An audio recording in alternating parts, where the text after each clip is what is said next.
culture and lifestyle, events around the globe, sports and foreign news. Whatever your inclination, we've got you completely covered with programs like Issues of the Moment, The Patriot, Daybreak Nigeria, Matter Africa, TV and Business Time, Healthy Living, From the Cradle.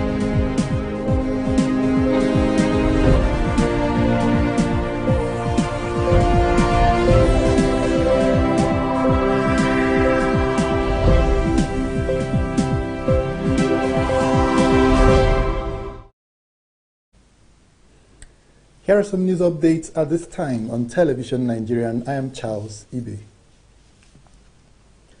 Chairman of the Nigerian Governors Forum and Governor of Ekiti State, Kayode Fayemi, while on a condolence visit to Governor Babagana Zulum of Borno State over the recent attacks by Boko Haram insurgents on farmers in the state, stated that the security challenges in the region is beyond the Nigerian army.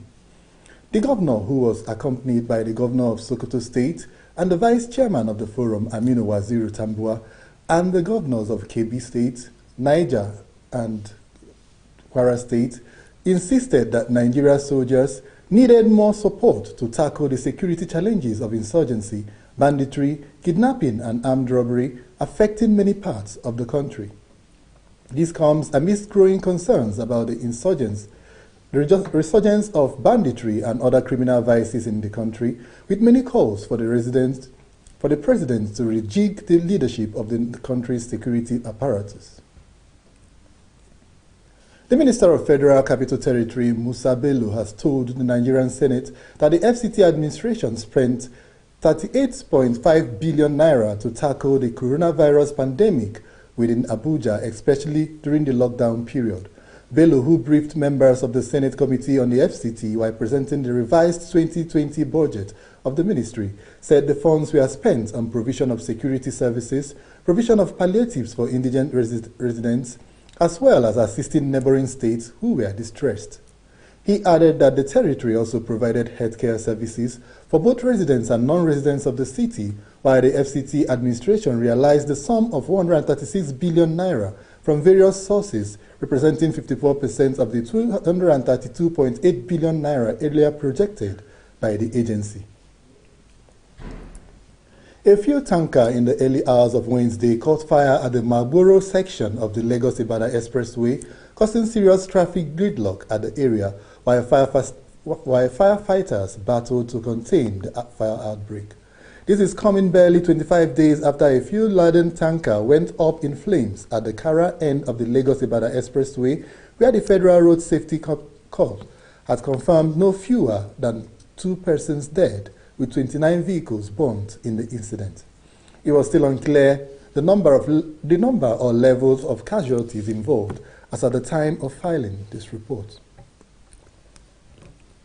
The Central Bank of Nigeria has asked Justice Ahmed Mohammed of the Federal High Court in Abuja not to unfreeze the accounts of NSAS campaigners since they are still under probe for terrorism financing. The CBN said this in a counter-affidavit in opposition to a motion on notice filed by Gatefield Nigeria Limited, a company that sponsored freelance journalists to cover the NSAS protest in October.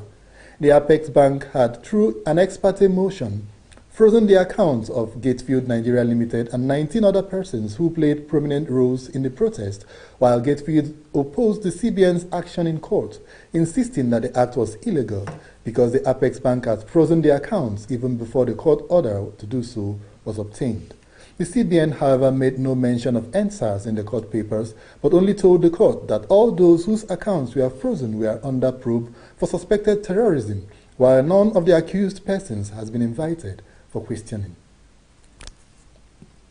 Despite his conviction and subsequent demotion by a court-martial in Abuja, the former theater commander of Operation Lafia Dole, Major General Olusegun Adani, would continue wearing his current rank until the judgment was confirmed by the military authorities. The tribunal had earlier, while handing down its judgment on Monday, said the order was subject to confirmation by the authorities, while the decision of the military high command on the judgment may take some time.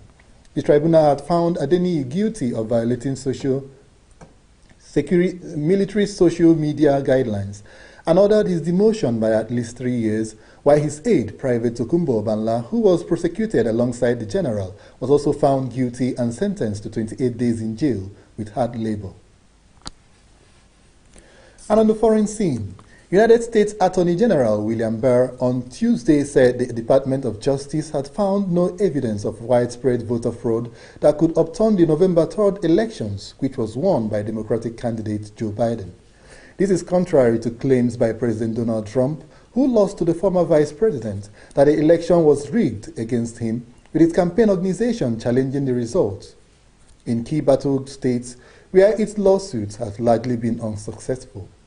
In early November, the Attorney General directed U.S. attorneys across the country to investigate allegations of widespread election irregularities before the results were certified by states, and stated in an interview on Tuesday that federal investigators had followed up on complaints but had not found evidence to back claims of widespread fraud.